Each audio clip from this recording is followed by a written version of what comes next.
తెలంగాణ కోటి రత్నాల వీణ అన్న దాశరథి మాటలతో తెలంగాణ ఉప ముఖ్యమంత్రి ఆర్థిక మంత్రి మల్లు భట్టి విక్రమార్క తెలంగాణ బడ్జెట్ను అసెంబ్లీలో ప్రవేశపెట్టారు. గత ఫిబ్రవరిలో ప్రవేశపెట్టిన ఓట్ ఆన్ అకౌంట్ బడ్జెట్తో పోలిస్తే ఈ బడ్జెట్లో వేల కోట్ల రూపాయలు పెరిగింది.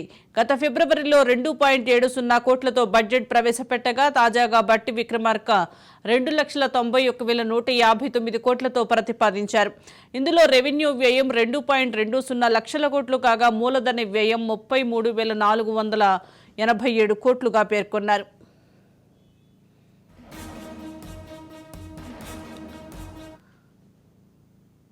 తెలంగాణ వృద్ధి రేటు 7.4గా అంచనా వేశారు. జాతీయ వృద్ధి రేటు 7.6గా ఉందని తెలిపారు. ఇదిలా ఉంటే గత ప్రభుత్వం పనితీరు కారణంగా రాష్ట్రం అప్పులు 6,71,756 కోట్లకు పెరిగిందని తెలిపారు. తెలంగాణలో కాంగ్రెస్ అధికారంలోకి వచ్చాక చేసిన అప్పులు 35,118 కోట్లు అని తెలిపారు.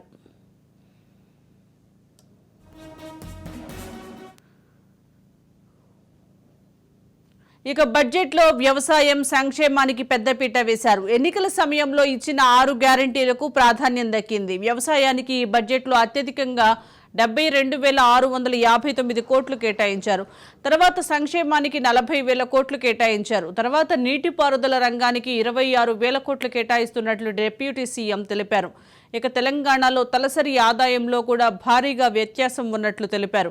తెలంగాణ సగటు తలసరి ఆదాయం 3.4 లక్షల కోట్లు ఉందని తెలిపారు.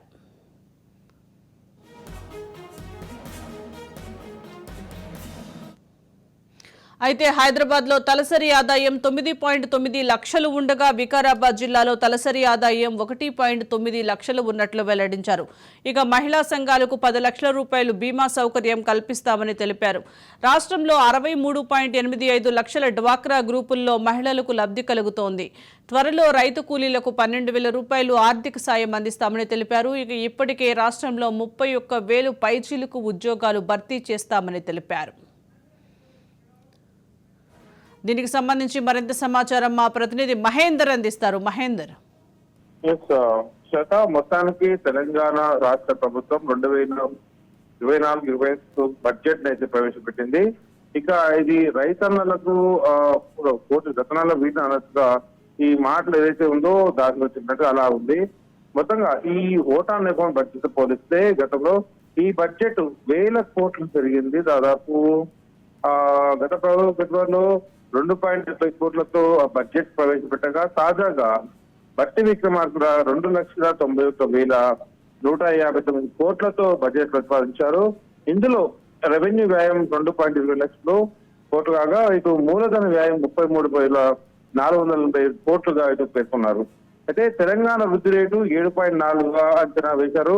జాతీయ వృద్ధి రేటు 7.6గా ఉందని ఇటు తెలిపారు. ఇక గత ప్రభుత్వ పనితీరు కారణంగా రాష్ట్రం అప్పులు 6,71,756 కోట్లు పెరిగిందని ఇటు ఆర్థిక మంత్రి తెలిపారు. అలాగే తెలంగాణలో కాంగ్రెస్ అధికారంకి వచ్చిన తర్వాత అప్పులు 35,118 కోట్లు అని తెలిపారు. ఇక బడ్జెట్ లో వ్యవసాయం సంక్షేమానికి పెద్దపీట వేశారు. ఎన్నికల సమయంలో ఇచ్చిన 6 గ్యారంటీలకు ప్రాధాన్యత దక్కింది. వ్యవసాయానికి ఈ బడ్జెట్ అత్యధికంగా 72,659 కోట్లు కేటాయించడం జరిగింది. తర్వాత సంక్షేమానికి 40,000 కోట్లు కూడా కేటాయించారు. తర్వాత నీటిపారుదల రంగానికి 26,000 కోట్లు కేటాయిస్తున్నట్లు డిప్యూటీ సీఎం తెలిపారు. ఇక తెలంగాణలో తలసరి ఆదాయంతో కూడా భారీగా వ్యత్యాసం ఉన్నట్లు తెలిపారు. ఇక తెలంగాణలో సగటు తలసరి ఆదాయం 3.4 లక్షల కోట్లు ఉందని కూడా ఇటు మంత్రి తెలిపారు. అయితే ఇక ఈ తలసరి ఆదాయం మనం చూసుకున్నట్లయితే హైదరాబాద్ తలసరి ఆదాయం 9.9 లక్షలు ఉండగా ఇటు వికారాబాద్ జిల్లాలో తలసరి ఆదాయం 1.9 లక్షలు ఉన్నట్టు వెల్లడించారు. ఇక మహిళా సంఘాలకు 10 లక్షల బీమా సౌకర్యం కల్పిస్తామని తెలిపారు.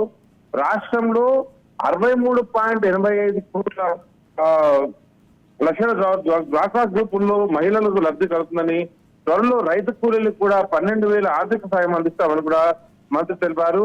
ఇక ఇప్పటికే రాష్ట్రంలో 30,000 పైచీలకు ఉద్యోగాలు భర్తీ చేశామన్నట్టుగా కూడా మంత్రి తెలిపారు. ఈ బడ్జెట్ పైన ఇటు కాంగ్రెస్ ప్రభుత్వం మొదటి నుంచి కూడా చెప్పుకొస్తుంది. మాది రైతు సంక్షేమము అలాగే రైతు సంక్షేమంతో పాటు 6 గ్యారెంటీలకు పెద్దపీట వేస్తామని తెలిపారు. ఆ రకంగా నేడు బడ్జెట్ లో దాదాపు అందుకు తగ్గట్టుగానే నిధులు కేటాయించడంపై ఇటు తెలంగాణలో రైతులతో పాటు ఈ చాలా మంది కూడా ఇటు హర్షం వ్యక్తం చేసిన పరిస్థితి కనిపిస్తుంది.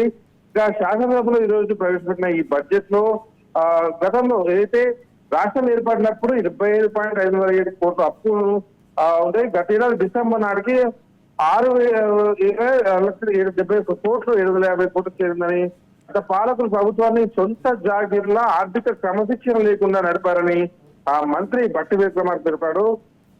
వీరి ప్రభుత్వం కాంగ్రెస్ ప్రభుత్వం చేపట్టిన వివిధ కార్యక్రమాలు, ఉద్యోగ నియామకాలు, జీతాలు మొదటి తారీఖున ఇవ్వడం, ప్రజావాణి, రుణమాఫీ, రైతు భరోసా, ఇటు రైతు కూలీ సాయం, అలాగే ధరణి లోపాలు, ఇంధన మిల్లు తదితర విషయాలపై కూడా మంత్రి వివరంగా చెప్పడం జరిగింది.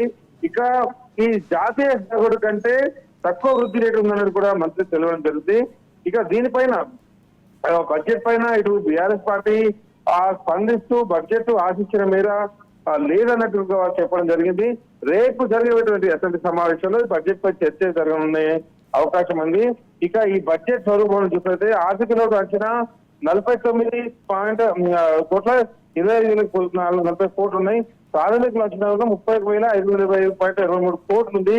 ఇక రెవెన్యూ నిధులు అంచనా 297.24 కోట్లు ఉంది. వ్యవసాయానికి 72,659 కోట్లు, ఉద్యాన శాఖకు 737 కోట్లు, ఇటు పశుసంవర్ధన శాఖకు 19,008 కోట్లు. ఇక గ్యాస్ సిలిండర్ పథకానికి 500 గ్యాస్ ఏదైతే హామీ ఇచ్చారో దానికోసం 723 కోట్ల రూపాయలు ఇచ్చారు. ఇటు గృహజ్యోతికి చూసుకున్నట్లయితే 2,418 కోట్లు ఇవ్వడం జరిగింది. ప్రజా పంపిణీ వ్యవస్థకు 38,365 కోట్లు ఇవ్వడం జరిగింది. పంచాయతీరాజ్ శాఖ గ్రామీణాభివృద్ధికి 29,816 కోట్లు ఇచ్చారు. ఇక రీజనల్ రింగ్ రోడ్ ఏదైతే ప్రతిపాదన తీసుకొచ్చారో దానికోసం కూడా బడ్జెట్ కేటాయించడం కూడా మనం చూడొచ్చు. 1,525 కోట్ల రూపాయలు జరిపించారు. స్త్రీ శిక్షణ సంక్షేమకు 2,736 కోట్లు కాగా ఎస్సీ సంక్షేమం కోసం 33,124 కోట్లు ఇవ్వడం.